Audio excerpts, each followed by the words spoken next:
porastele.tv.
Amigos, muy buenas tardes. Estamos aquí en Contrapunto TV, que se transmite todos los miércoles a las 13 horas por astele.tv. Como anunciamos con anticipación, pues hoy tenemos un tema muy candente aquí en la agenda política nacional, que tiene que ver con las agendas legislativas. Hablamos de agendas pues porque cada partido tiene su propia agenda, y pues unos son los asuntos en la Cámara de Diputados y otros son los asuntos en la Cámara de Senadores, aunque como todos sabemos, el tema más candente tiene que ver con la Guardia Nacional, que es, digamos, lo que está centralizando, ¿verdad?, los asuntos políticos nacionales. Y pues para comentar estos y otros temas, nos da mucho gusto que esté con nosotros, nada menos que Ivonne Melgar, una de las periodistas estelares de Excelsior, del grupo Imagen. Buenas tardes. Qué gusto que estés con nosotros. El gusto es mío, Enrique, Ivonne, mucho gusto. Que, pues, ella está muy enterada, ¿verdad?, de los asuntos del Congreso. Y bueno, pues vamos a, ¿qué te parece si iniciamos con la cuestión de la Cámara de Diputados? Por supuesto. Si podemos ver una imagen, por favor. Mira, aquí tenemos una imagen sobre los temas de la Cámara de Diputados, que son temas también trascendentes. Y aquí más o menos este esquema trata de mostrar, ¿verdad?, los asuntos donde más o menos hay coincidencias entre los partidos y en los asuntos que no hay tanta coincidencia. Aquí, aquí si podemos ver, aquí se habla, ¿verdad?, de, por ejemplo, la agenda de Morena, la derogación de la reforma educativa, ampliar catálogo de delitos graves, eliminar el fuero. Para el PRI, catálogo de delitos graves, ahí hay una coincidencia. En la reforma educativa evidentemente no hay coincidencia. El sistema de pensiones también es importante para el PRI, para el PAN, combate a la corrupción, economía familiar, bajar el precio de la gasolina, para el PRD aumentar el salario mínimo a 170 pesos, eliminar IEPS a combustibles, despenalizar el uso de la cannabis. De todos estos asuntos, ¿cuál crees que es el más candente que hay o el más importante aquí en la Cámara de Diputados? Definitivamente, tú lo señalabas en el inicio, Enrique, la Guardia Nacional. La Guardia Nacional podría aprobarse en las próximas horas en el Senado con cambios, eso es evidente, porque aunque la oposición fuera bateada, y ya iremos con más calma a ese tema, pero el presidente de la República, Andrés Manuel López Obrador, había pedido al Senado regresar un transitorio, ya lo analizaremos con calma, pero entonces tendrá que regresar esa minuta a la Cámara de Diputados, donde ya se le había dado hace un mes pues la vía libre. De manera que lo que tendríamos quizás como punto mayor de quiebre es lo que observamos el día de ayer con la aprobación de la reforma al artículo 19, que establece una serie de delitos para ejercer la prisión preventiva. ¿Qué te parece si vemos ese tema? Porque, digamos, Ahorita vamos a pasar a la Cámara de Senadores, Sí, donde sí, está sí, lo sí. de la Guardia Nacional. Pero digamos, dejado de lado un poco este aspecto que, como ya señalaste, en la Cámara de Diputados, incluso ahí se habló nuevamente del primor, ¿no? Así es. De cómo en la Cámara de Diputados pues, sí hubo acuerdo para aprobar la Guardia Nacional. Lo que te parece si dejamos lo de la Guardia para después, Así es. y dejando de lado ese tema, en la Cámara de Diputados, de estos temas que vimos, el más candente sería lo de los delitos graves. Los delitos graves creo que ilustró ayer, Enrique, el momento difícil que está viviendo la oposición frente a un discurso presidencial avasallador que tiene seguimiento de su base social cotidianamente y que se escuda en encuestas que dirían le respaldan desde la opinión pública su agenda parlamentaria. La agenda parlamentaria hoy del presidente de la República articula todos los esfuerzos, los cabildeos, y el día de ayer ocurrió una situación muy importante en Cámara de Diputados cuando, Enrique, 65 votos de la oposición le dan la mayoría calificada a esta reforma del artículo 19 constitucional para establecer la prisión preventiva en el delito del huachicoleo, delitos electorales, feminicidio, robo a casa habitación, corrupción, entre otros. Y portación de armas. Portación de armas. ¿Qué sucede con este ejemplo? De un lado, la fragilidad, te muestra la fragilidad de la oposición. Se llevó esta reforma, dividió al PRD, salen 9 diputados ayer del PRD y lo deja a la mitad para irse a votar a favor de esa reforma, dividió a Movimiento Ciudadano, que había sido más cohesionado que otros, dividió al PAN, que incluso había sido cohesionado en materia de Guardia Nacional, mitad y mitad votó a favor, mitad en contra, y algunos, alrededor de 6 diputados del PRI, votaron a favor de esta reforma constitucional. ¿Por qué? Porque la narrativa presidencial de necesitamos a los delincuentes en la cárcel es muy difícil de rebatir con el discurso de derechos humanos desde la oposición.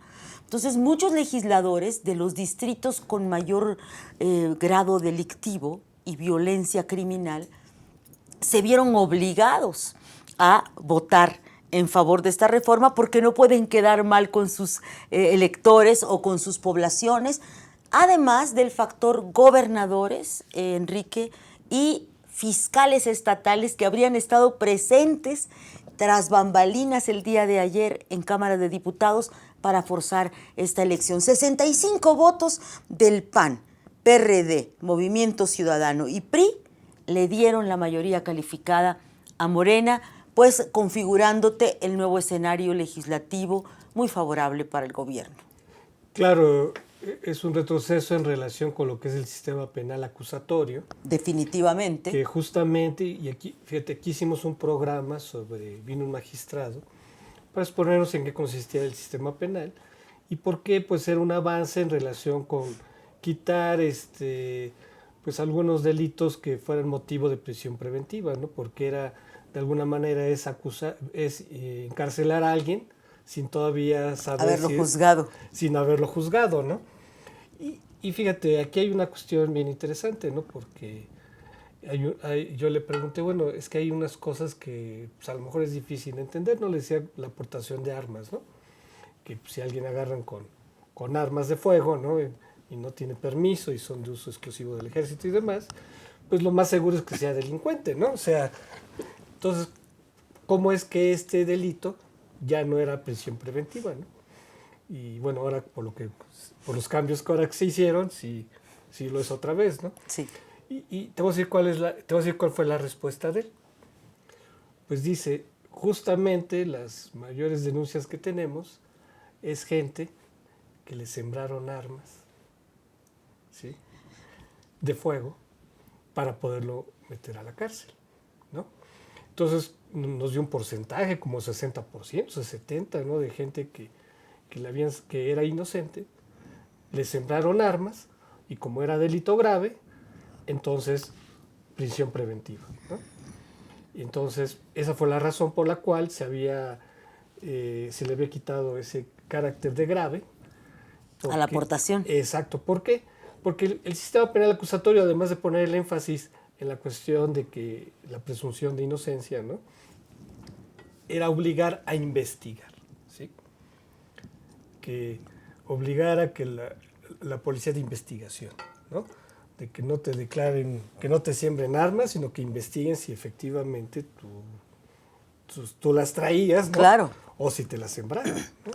Imagínate lo que estamos viviendo en este momento para toda una agenda que había avanzado en los últimos 20 años en México, particularmente desde la oposición en la defensa de, pues, los derechos humanos. Y en ese sentido, lo que hoy experimentamos es que quienes estuvieron desde la trinchera empujando esos derechos humanos, hoy, bajo el discurso presidencial que garantiza que estos derechos no se van a violar, que no habrá corrupción, que se combatirá la impunidad y que se garantizará una justicia, pues se asimilan a una visión que durante muchos años se consideró de derecha, ¿no? Entonces, creo que está en aprietos la oposición, no pudo mantener su bloque en la Cámara de Diputados, se había construido una minuta alternativa con expertos en la materia. Esa minuta quedó a un lado, no se aprobó, ni siquiera se sometió a discusión. No solamente se rompió este bloque, sino que las propias fracciones que tienen fuerza fueron fragmentadas y te da una pauta de la vulnerabilidad que hoy tiene la oposición, con el otro factor que es el apuro que los gobernadores tienen y los fiscales tienen de estar bien con el gobierno de la República. Y con la gente, ¿no? Porque efectivamente tú comentaste algo.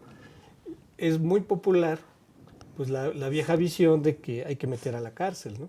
Así es. O sea, si dejas a alguien libre, no, pues es que la idea es que ya se corrompió, ¿no?, el Ministerio Público y demás.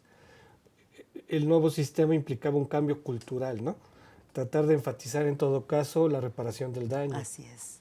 Vamos a ver de qué manera logran los fiscales del presidente, y en este caso particularmente pues el fiscal general de la República, Alejandro Gersmanero, pero también el fiscal electoral, también la fiscal anticorrupción, darle un sello que corresponda con la promesa presidencial de un cambio de régimen. Tengo pues la impresión, no sé que compartas tú esta idea, Enrique, que si no hay una transformación de fondo en los hechos en materia de seguridad y en materia de impartición de justicia, pues el discurso del cambio de régimen puede quedarse vacío. De manera que ahora ya está en el balón del presidente y del gobierno, tiene el instrumento en este sentido jurídico para aplicar esa prisión preventiva. Vamos a ver los resultados, vamos a esperar los resultados.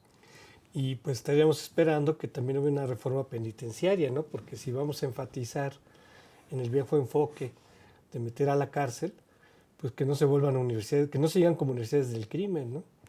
Porque entonces la idea del nuevo sistema penal era eso, que quien realmente fuera a la cárcel es porque ya se probó su culpabilidad. Pero ahora, si va a entrar mucha gente, pues quiere decir que va a haber más presión penitenciaria. Amigos, vamos a hacer una pausa y regresamos.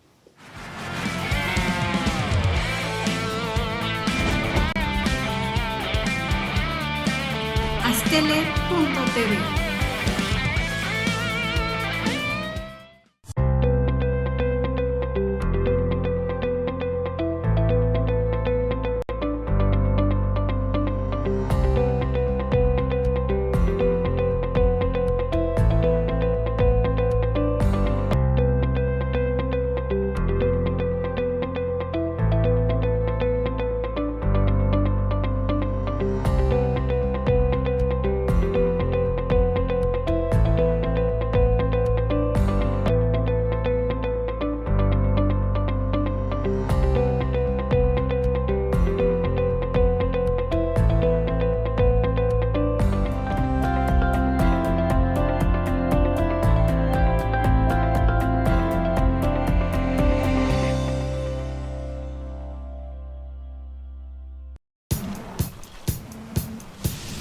Para cuando sudamos la camiseta. para los que tenemos una vida intensa. Porque todos necesitamos rehidratarnos. Electrolit, hidratación total, científicamente hidratante.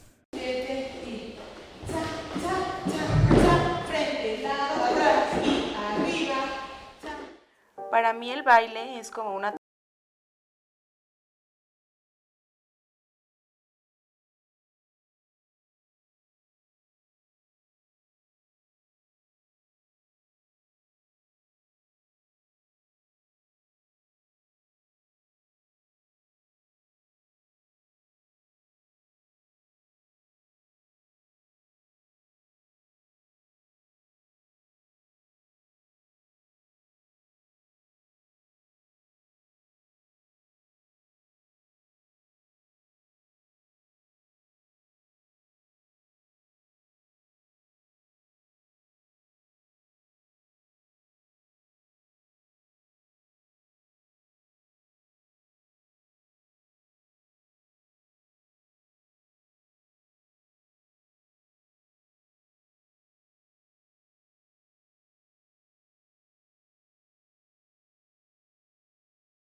Astele.tv.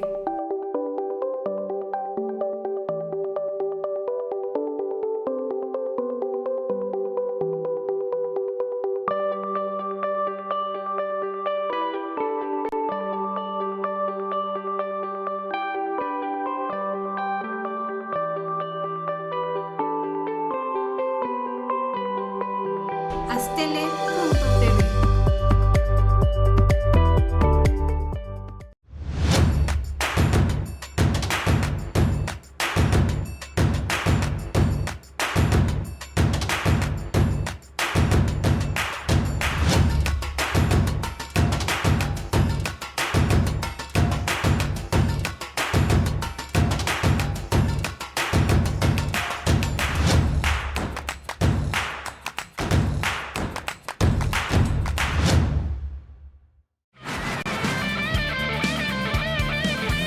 Astele.tv.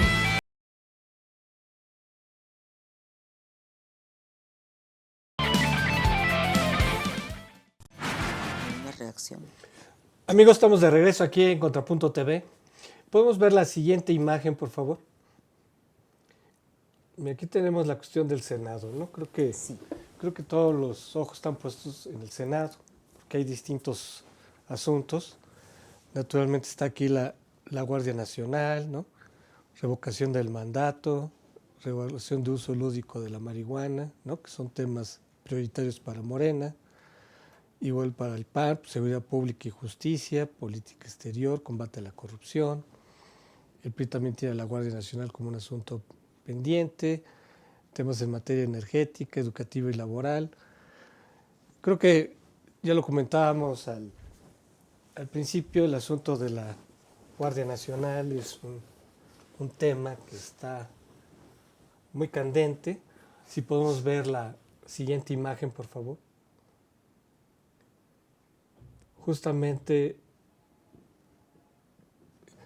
lo que está caracterizando al Senado es de que hasta ahora no se da el primor.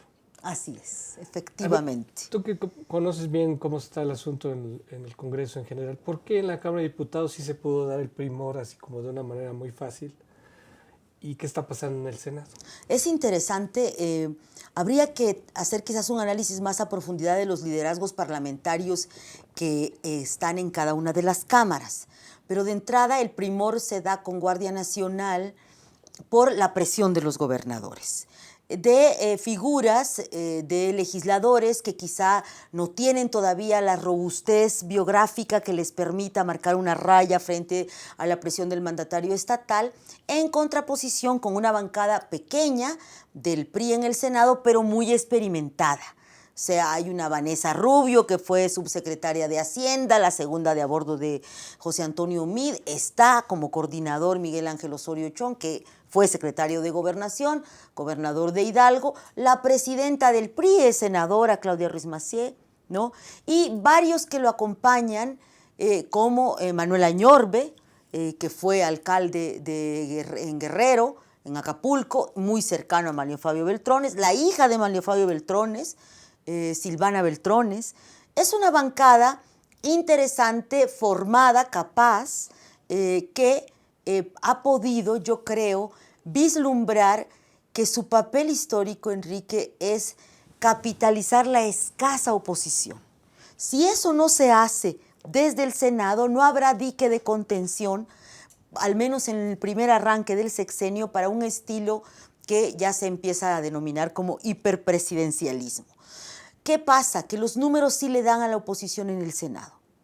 Hay 52 senadores del PAN, PRD, PRI, Movimiento Ciudadano y un independiente que podrían, si se suman, pues convertirse en un veto por la vía de los hechos para una reforma constitucional que en el Senado de 128 legisladores requiere 85 votos para esa reforma constitucional y se encuentra hoy por primera vez en esa gran oportunidad en el caso de la Guardia Nacional de demostrar. Quizás sea la única importante.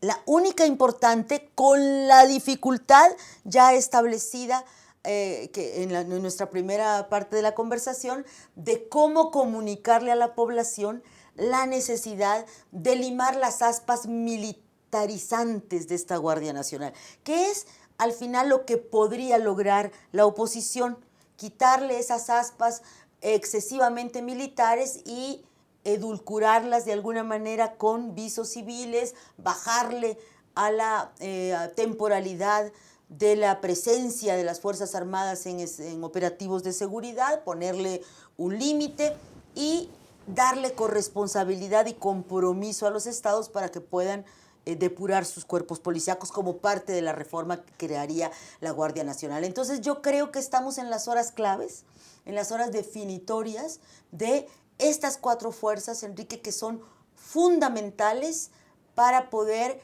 seguir teniendo en el equilibrio de los tres poderes, judicial, legislativo y ejecutivo, un pequeño dique cuando se vengan las reformas constitucionales, porque cuando son las simples, pues podrá irse el gobierno con sus partidos hacia adelante.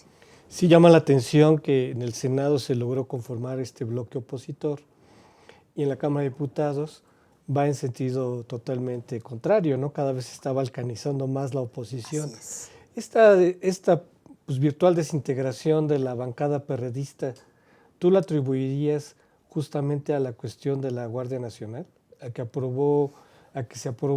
que estas gentes que se van del PRD aprobaron la Guardia Nacional o que aprobaron esta reforma penal. ¿A qué le atribuyes esta desintegración? Mira, se habló de que iban a castigar a Ricardo Gallardo, el coordinador del PRD, hasta hace unas horas por haber manifestado ese voto a favor de la Guardia Nacional, pero yo creo que hay un círculo vicioso perverso que de alguna manera le va a costar en un buen rato a los partidos de oposición cargar y resolverlo. Más allá de si votaron a favor o en contra, son los famosos expedientes negros, los cadáveres bajo la alfombra o en el closet que tienen muchos cuadros políticos de la oposición que frente a amenazas de ser descalificados por el gobierno en turno, prefieren asirse, prefieren guarecerse en la política que por lo vio de los hechos está aplicando el gobierno de López Obrador, que es el de la amnistía, el del perdón y olvido, el del punto final, siempre y cuando seas parte de mi cuarta transformación. Entonces, este estímulo pernicioso, este estímulo perverso que depura, purifica, borra de facto los pasados dudosos de personajes de la política de la oposición, está de alguna manera vaciando a esa oposición, lo cual, si te pones a ver en una estrategia de largo plazo, es positivo, porque te quitas a los malos personajes, a los impresentables. El problema es que esto lleva a la oposición y la obliga también a depurarse en extremo y a renovar sus cuadros para que frente a un gobierno que penaliza desde la tribuna mediática no existan pues expedientes negros que te puedan estar sacando en esa tribuna mediática, ¿no? Hoy llama la atención que Ricardo Gallardo, a pesar de la cola que traía, lo pusieran de coordinador de la bancada del PRD. Por lo mismo. Llama la atención, ¿no? Llama la atención porque finalmente hubo un efecto perverso en la política y particularmente en un partido como el PRD que se fue vaciando de bases con la conformación de Morena que le iba disputando sus militantes y para un partido burocrático como lo había sido o como ya ahora a este grado lo es el PRD, es muy relevante los cacicazgos, los liderazgos que tienen poder territorial y que tienen control territorial. Y es el caso de los Gallardo en San Luis Potosí. Entonces, de alguna manera, pues necesitaban a esos cuadros para seguir persistiendo. Es como Toledo aquí en la En ciudad, Coyoacán, ¿no? efectivamente. Que también Toledo pues traía una cola muy larga y también les ha sido un fardo, ¿no? Les ha sido un fardo y al mismo tiempo les hace un boquete al irse. Es este círculo perverso que te muestra cómo hoy la oposición se encuentra en el peor de los mundos, ¿no? Porque sus impresentables le pesan, pero si se van, también los desgaja y les abre un boquete, ¿no? Sí, no, es muy lamentable, ¿no? Como un partido se está cayendo a pedazos, ¿no? Y en este caso el PRD no supo asimilarse a tiempo a otras fuerzas, crear un bloque legislativo pues serio. Solo ahora hay alianzas de coyuntura, como la que estamos observando en el Senado en la Guardia Nacional, pero en el caso de Cámara de Diputados, en ningún momento han conseguido hacer estas alianzas. Y me temo que hay cuadros interesantes del PRD en el Senado y en la propia Cámara de Diputados que todavía quedan en sus bancadas que van a ser jalados en algún momento, tal vez por Movimiento Ciudadano, que se emerge, Enrique, en ambas cámaras como un actor interesante, nuevo, y sobre todo porque tiene ya pues un gobierno estatal en la figura de Enrique Alfaro en Jalisco. Claro, claro. Pareciera que Movimiento Ciudadano pues no arrastra toda esa cola que trae el PRD, Así ¿verdad? es, efectivamente, efectivamente. Bueno, a ver, si podemos ver la siguiente imagen, por favor. El debate de la militarización. Justamente lo dijo el presidente, ¿no? Primero promueven la militarización y ahora la critican, ¿no? Entonces, digamos, todos los discursos ahora de oposición que estuvieron a favor de la Ley de Seguridad Nacional y que trataban de justificar de que el ejército hiciera labores de seguridad pública, pues ahora el presidente se las voltea, ¿no? Así es. Primero, lo que defienden la militarización y ahora la critican. ¿Cómo ves este asunto? Pues sí, o sea, finalmente el presidente tiene razón y con este argumento logra pues invisibilizar el debate más de fondo en términos históricos, Enrique. Y es que al final López Obrador le da continuidad a la política militar que había frente al crimen organizado desde Felipe Calderón pasando por Enrique Peña Nieto. O sea, cuando él reclama, ustedes ahora vienen a querer salvar al país cuando fueron los que lo incrustaron en esta militarización, logra encubrir lo que también está pasando y que es otra realidad, y es que el presidente López Obrador es tan o más militarista en su visión de resolver el problema de la seguridad y tan o más dependiente del ejército que el propio Felipe Calderón. Quiero traer a colación dos anécdotas que te hablarían de cómo esto que fue tan criticado por las bases electorales y sociales de López Obrador cuando era dirigente opositor, Sí, porque también es finalmente lo que se está tomando. Porque también le dijeron a López Obrador que él, cuando era candidato, había criticado Claro. la militarización, ¿no? Claro, y el propio PRI. Mira, cuando Felipe Calderón emprende su estrategia contra el narco y utiliza al ejército, uno de los estados que más se opuso y que deliberadamente dijo que había violaciones a los derechos humanos fue Coahuila, en manos entonces de Humberto Moreira. Hoy Coahuila, siempre en manos del PRI, con el gobernador Miguel Riquelme es el ejemplo del presidente López Obrador de que sí se puede con las Fuerzas Armadas desmontar al crimen organizado. Esto fue logrado gracias al gobierno de Enrique Peña Nieto con Miguel Osorio Chong como secretario de Gobernación, pero en ese momento no se le hacía el reconocimiento que hoy se le da. En algún momento a mí me tocó escuchar en voz de Roberto Gil Suárez, 2010 aproximadamente, era secretario particular del presidente Felipe Calderón, y en una conversación off the record, como le llamamos los periodistas, decía fuera de grabadora que el discurso de la seguridad nacional, con el eje vertebral de los militares frente a lo carcomido que estaba el Estado por el crimen organizado, que había instalado el presidente Calderón, se había establecido y había llegado para quedarse. Voces de asombro cuando él lo decía, no, pero si la crítica, si no más sangre, si por eso van a ganar otros. Y dijo Gil Suárez, un hombre que conoce pues de este tipo de temas, dijo, llegó para quedarse y el tiempo le dará la razón al presidente Felipe Calderón, dicho y hecho.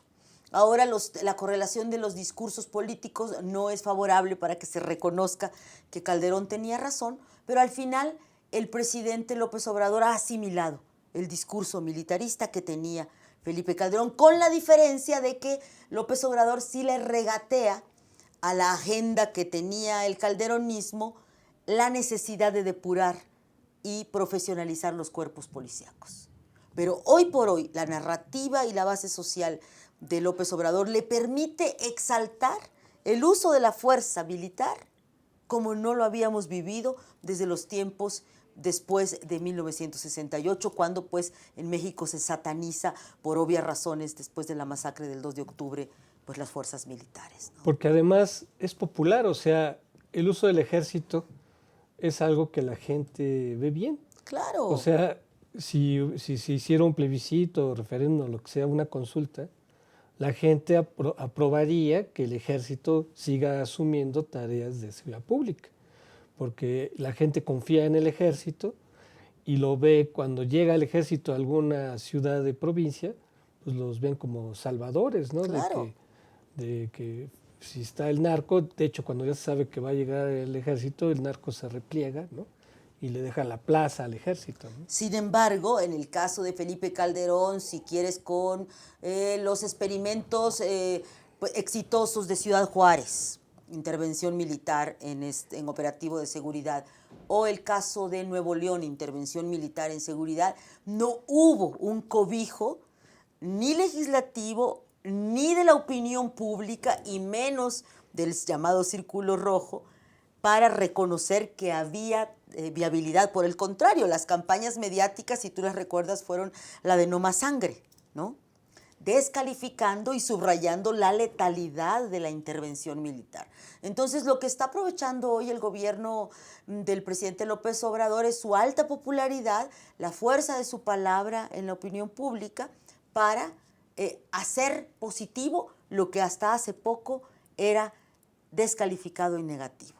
Pero en el fondo, pues sí estamos con un modelo que se había venido incubando desde hace 12 años, ¿no?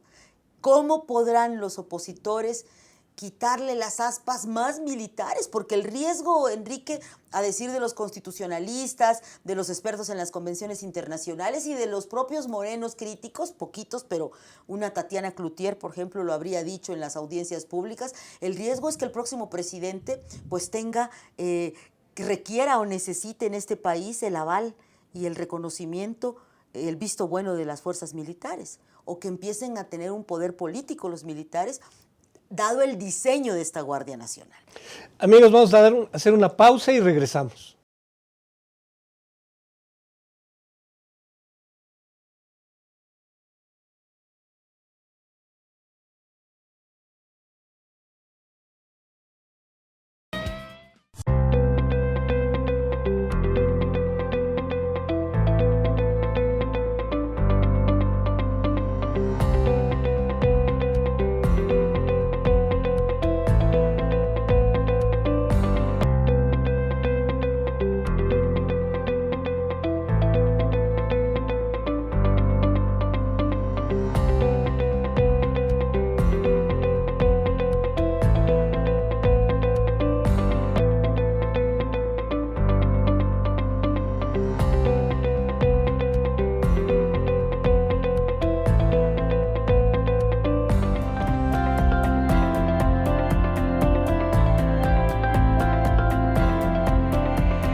para cuando sudamos la camiseta. Para los que tenemos una vida intensa. Porque todos necesitamos rehidratarnos. Electrolit, hidratación total, científicamente hidratante.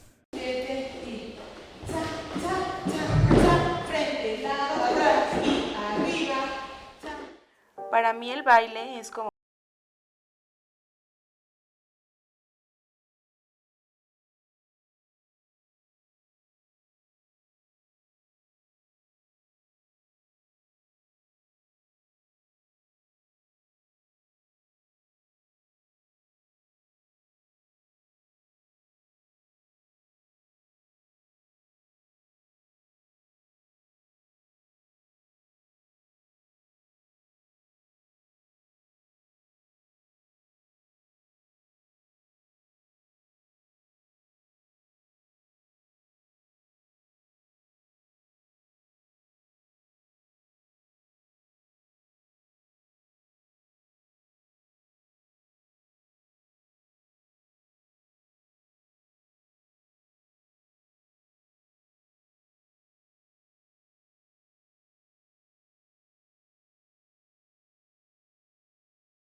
Astele.tv.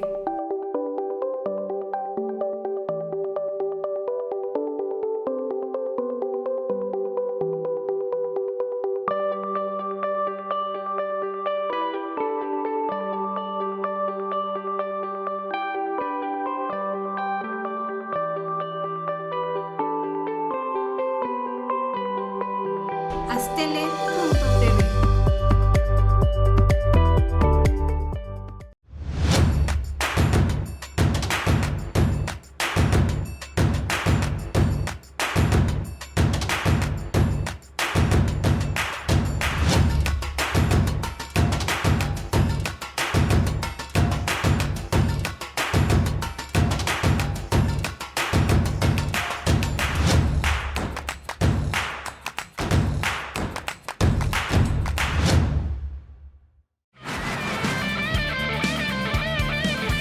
Astele.tv.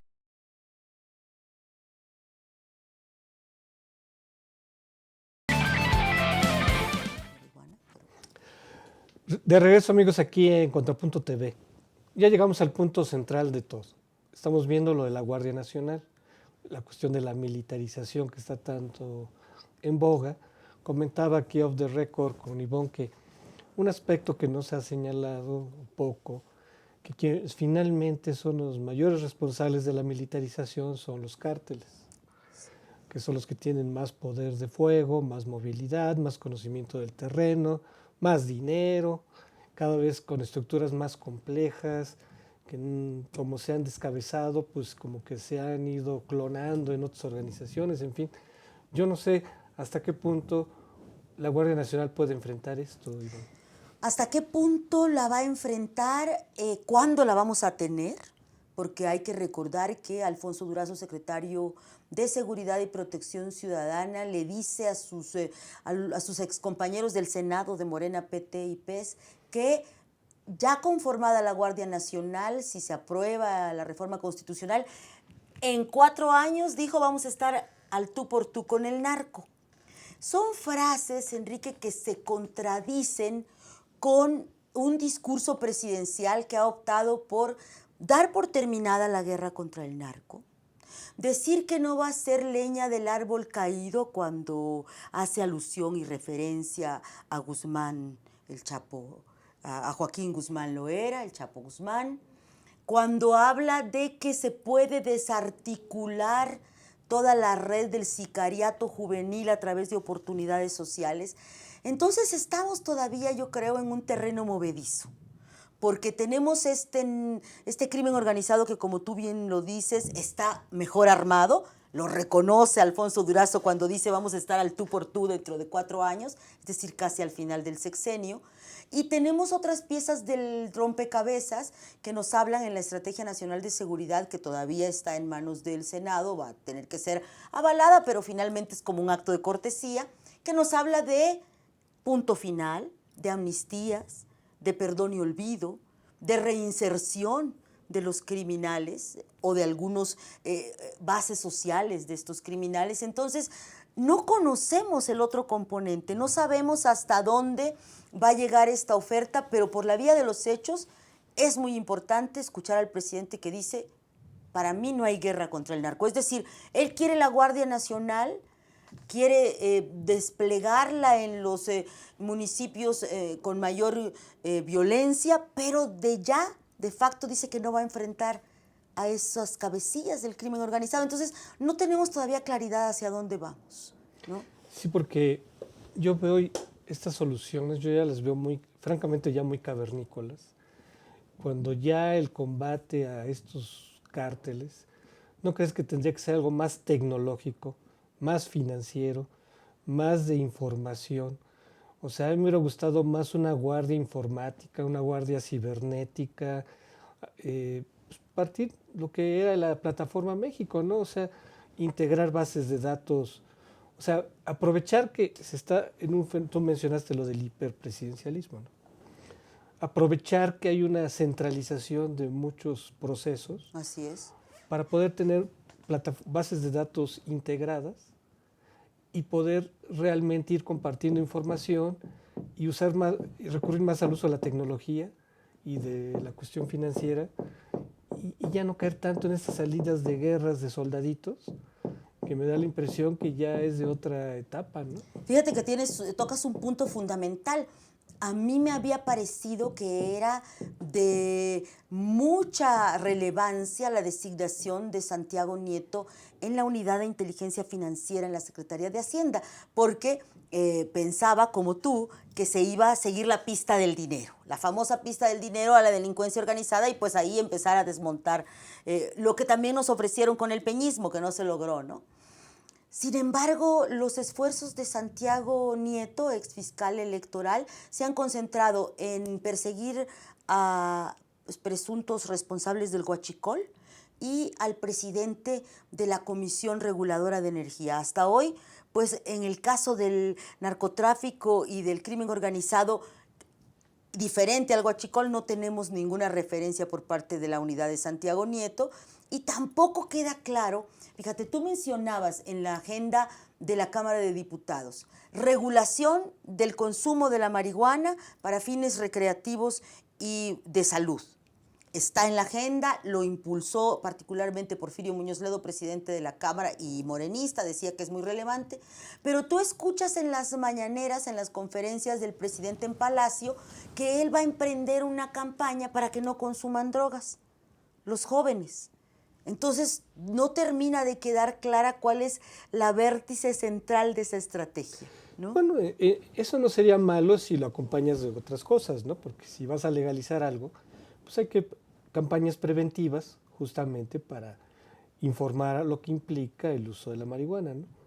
Pero al final de cuentas, mira, a lo que yo me refería es un poco que hay que fortalecer las instituciones. Si quieres aplicar la ley antilavado, pues implica canalizar muchos recursos a las instituciones involucradas en la aplicación de esa ley. Así es. Que es lo que está fallando, o sea que a las instituciones les está faltando dinero. Y justamente la estrategia debe de ir por ahí, Claro. fortalecer el sistema anticorrupción, ¿no? Yo recuerdo haber propuesto que, fíjate, si tú ves revisas la ley anticorrupción, los 7 leyes que componen el sistema, no contempla la ley antilavado. Entonces me llama mucho la atención, si mucho de la corrupción va por ahí, Claro. ¿por qué no es uno de los pilares del sistema anticorrupción? Claro. Entonces, fortalecer mucho las instituciones que de alguna manera para mí ya son pues ya las ligas mayores para combatir el narcotráfico, ¿no?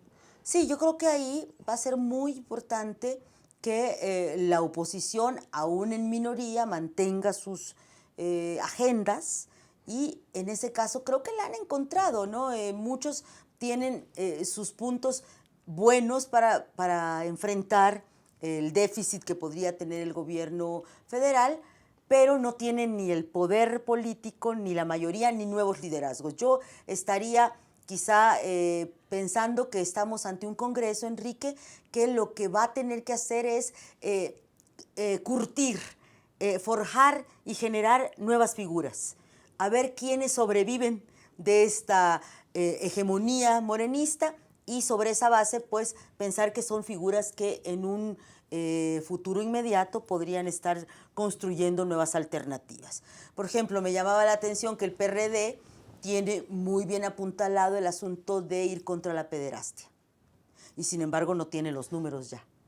Cuando es importantísimo tocar ese punto frente a un presidente de la República que dice que ante las denuncias de este tipo de casos él prefiere pues no meterse, ¿no? Para no pelearse con la Iglesia.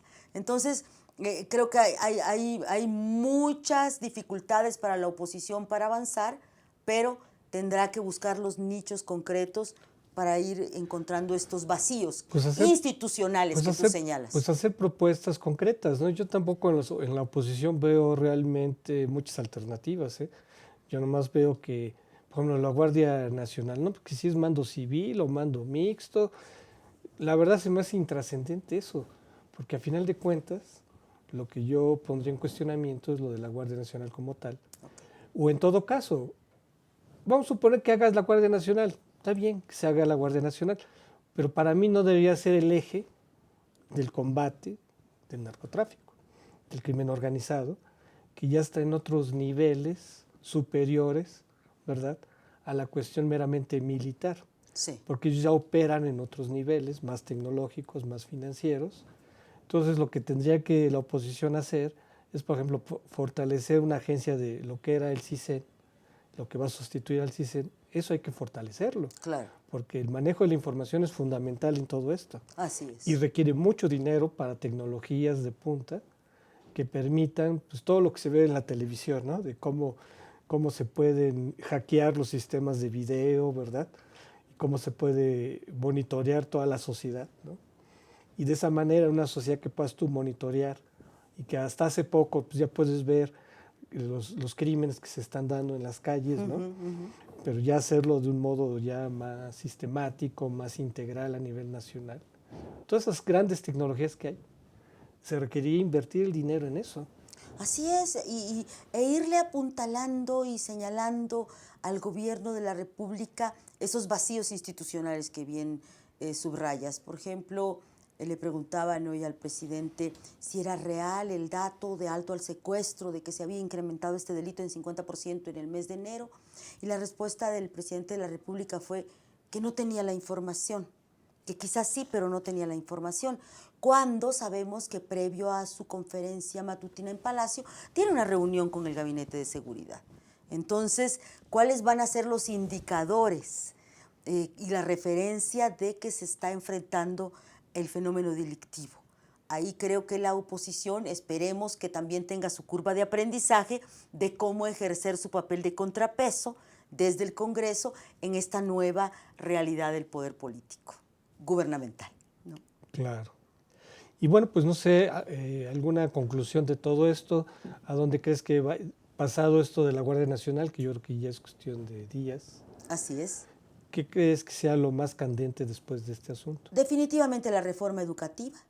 Ahí, con el aprendizaje de la oposición, tanto en la Cámara de Diputados como en el Senado, con lo que pudo o no pudo hacer frente a la mayoría de Morena, PT y PES, tendrá que plantearse una estrategia viable, realista, de qué asuntos quiere preservar.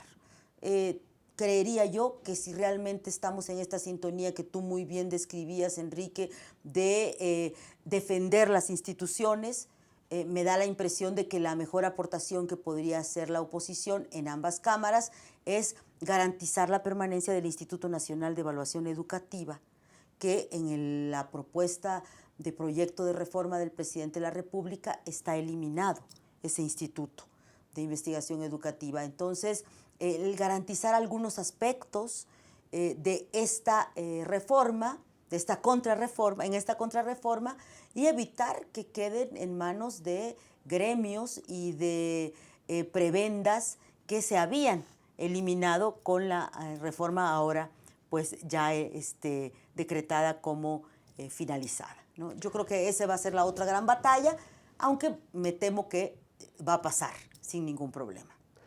Amigos, pues agradecemos mucho la presencia de Ivonne Melgar. Gracias a ti, Enrique, por invitarnos. Aprendimos mucho aquí de la cuestión legislativa.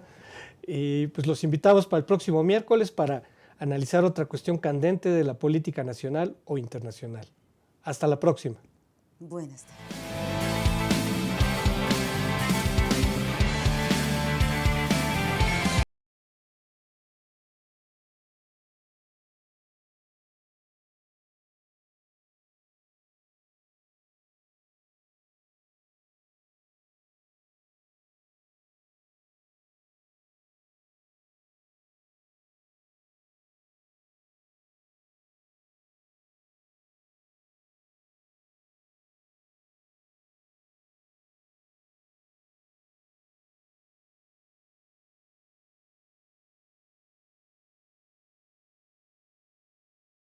Punto TV.